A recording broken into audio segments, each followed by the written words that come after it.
Southwest Florida Focus is on the air. I'm Charlie Shue, and we're from Clear Channel Radio. I want to talk a little bit about the air show coming along on the 23rd and 24th of March this year, the Florida International Air Show. And with us today are three gentlemen, Bob Hall, Sam Sanders, and Tyler Ezzy. Bob, I use the word very generously, three gentlemen. Welcome to the program. Well, thanks, Charlie.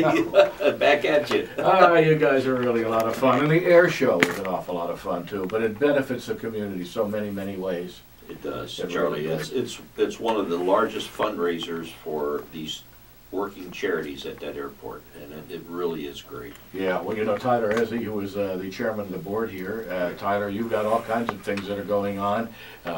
You know everything that's happening here, but you're going to be talking a little bit about some of the charities that are benefiting from this and how it started with Franz Ross, Commissioner Ross, way back around 1980, something like that, if I'm not mistaken. Yeah, this is our 33rd year of putting on the show, and yes.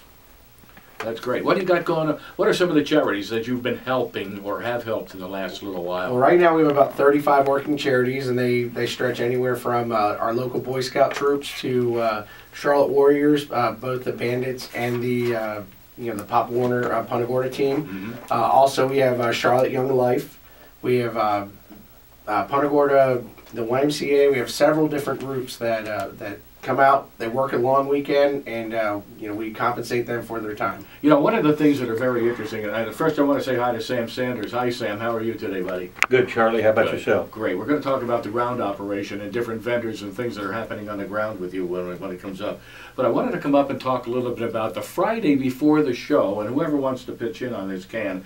We have a presentation when the teams come out and practice. We have a presentation many times for the disadvantaged kids in our community. We do, Charlie. We invite the Make-A-Wish Foundation, which encompasses a 3-county area. In addition to that, we have the Candlelight children Yes. and their families out there. We have probably 150 to 200 people that we invite as our guests, and we have Ronald McDonald House that comes up. Ronald McDonald does his skit out there. We'll have Santa Claus out there for him. We'll have Smokey the Bear. We have a lot of things to entertain those children, and they are so excited about seeing the acts that are flown even in practice out there, so Yeah. it's really worthwhile for them. And even the performers come out and sign autographs for them, give pictures to the kids. This is such a heartwarming situation when you see this happening.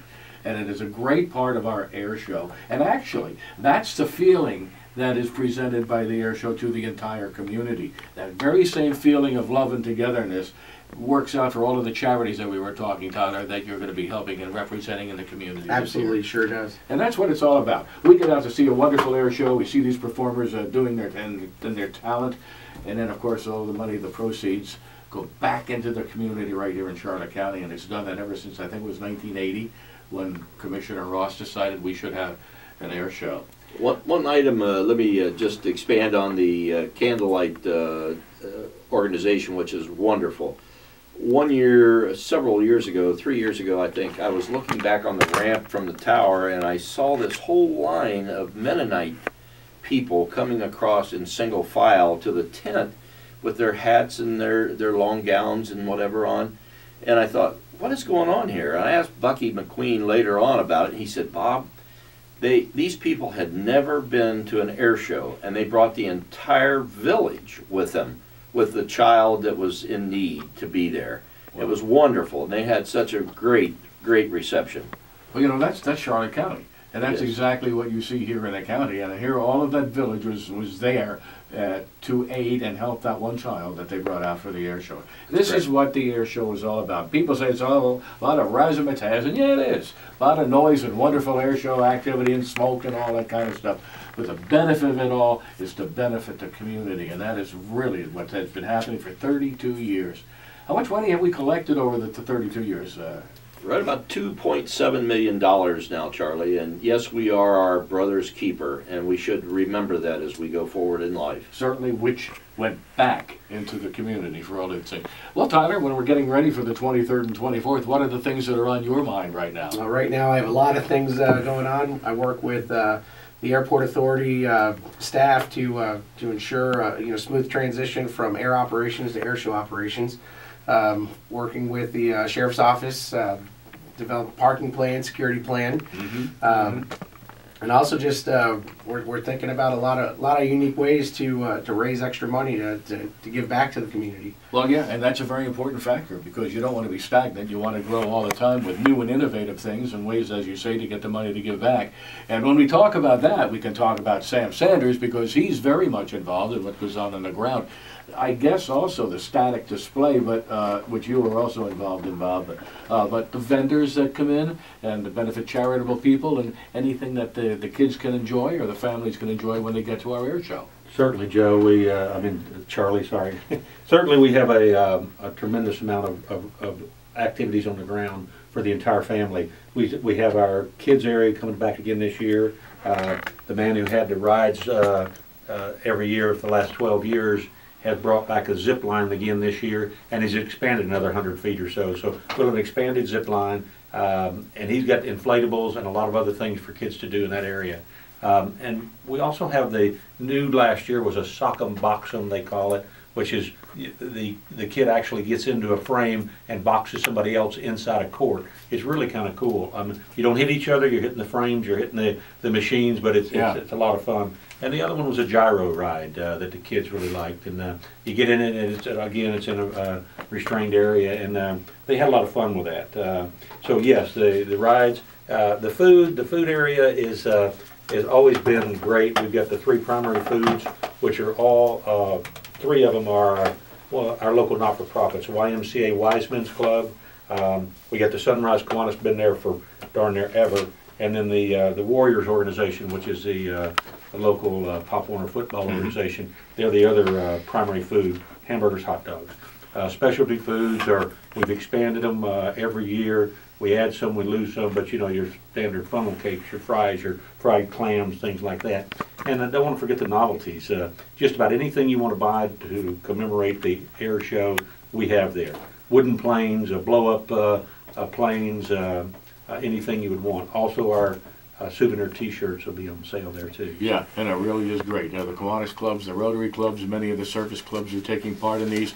You also have, and I don't know who wants to get involved in this discussion, special tents for people who want to come in. You have a special tent for sponsors. You have a special tent and chairs for other people who want to rent some chairs so they can sit down and not carry their own chairs with them. Can anybody discuss that situation? Yes, we have the President's Club, we call it, is a sponsors area. So those people that have come forward and sponsored the air show for us, we put on a specialty meal for them inside a tented area. Also got some outside seating. Food and drink are provided to them. They absolutely love it. So about 6 or 7 years ago, we built a tent next to it that expands a little bit on that. Somebody says, well, I don't have enough money to be a sponsor, but I'd like to participate. So for an extra fee, they can participate, they can have food, they can have drink, they can have a tent, and they can also sit outside and watch the show. It's really a great opportunity. Sponsors can also have a chalet, they call it. It's 20 by 20 tent, 50 seats. They can have 50 people one day, 50 people the next day, and you know, their friends and family and employees. The other upgrade that we have down on the front line is the beer garden, and it's been well received also. And it's again a tent. They serve beer, soda, water in there, and they have an outside seating area as well. So there's lots of things to do. We have a reserved seating area where we provide the tents, we provide the chairs, and it's a frontline seating. So there's lots of things for people to come in there and do. They can also bring their own chairs, and there'll be a seating area in the north area to sit along the fence line and watch the show also. So family affair, we love families, bring them on. Yeah, well, that's great. And there's really no reason to drag your chair all the way out to the airport. You can buy a chair for $10, rent a chair for $10 when you get there. Logistics, it's tough to get a chair all that way. So if it's up to me, I'd leave the chairs home and rent something when you're ready to sit down. Yeah, that's the prime location, anyways. You know, to see the show. So it's a good idea. You don't have to carry the idea. chair. Now parking and that, you're involved in that. You have a special committee, I guess, that tries to ease all the parking situations. I have a team of about 350 volunteers that park cars. These are, I think, the most unsung heroes of the air show. These are the guys that come out at 5 in the morning and they leave at 6 at night. 2 days in a row, Monday they come out and pick up all the garbage. in parking okay. lots. Yeah, So yeah. these guys do an awful lot for us. And parking, we have a really good layout. We're not going to affect any airport traffic. We're going to kind of piggyback on what we did last year and do things a little bit better. We will be charging $5 to park cars, the standard in most events. We will have an upgraded $10 parking spot, which will get you up closer. No shuttles. No, you walk right into the show from that Yeah, lot. yeah. Now, when you talk about shuttles from the parking lots a little further away, how are you going to handle that? People who may have a walking problem. At this point, we'll have school buses available, just like we have in the past, and they'll drop you right at the gate. Oh, okay. So they'll be available at all of the parking lots, and you just get on the bus, and when it fills up, they'll take you right to the gate. Absolutely. Oh, sounds okay to me. Bob Hall, what are we talking about as far as the show is concerned? Da-da-da-da, the Air Boss is here. We have a great lineup, Charlie. Right now, we've got the Air Shell team coming back. They haven't been here in 4 years. 4 T6s, probably the most exciting, the loudest, most smoke of any 4 team on the circuit. The Iron Eagles are back 4 years since they've been here. Jane Wicker will be here, a new wing walking act that I think will really astonish everybody when they see her sitting on the bottom wing of the Stearman that is inverted flying by. She has no guidelines. Kind of scares me a little bit, but it's really exciting. That's her signature flyby. She crazy. She's She crazy. Couldn't get me up there. We have a Oh, look at new team coming in called the Tiger Air Shows. These are 2 Yak 52s that I worked up at Peachtree DeKalb, and I really was excited after seeing them. They have these instruments on the ground that they can create these huge black smoke rings that go up in the sky, and then the 2 airplanes do their act going through these smoke rings. It's quite interesting. Yeah. Plus they'll do skywriting for our sponsors too, which is very important. That's a lost art, isn't it? It is. You There's remember not many years do it. ago, and Pepsi-Cola was a big sponsor of that kind of stuff. We And had some we other- had the Pepsi people here several years ago when Chrysler was a sponsor, and somehow the word Chrysler did not get spelled correctly, which I took the blame for. I don't know why, but anyway, it was funny. I still get reminded, as in December this year out in Las Vegas, the lady came up to me and was laughing about it yet. We also have the Special Operations Command Parachute Team out of MacDill that'll be down here again, Yeah. jumping. They're a Yeah. great group of guys and gals, do a fantastic job. Also, we've got Elgin Wells will be here this is a special built aircraft that he'll be demonstrating out there. So we've got that.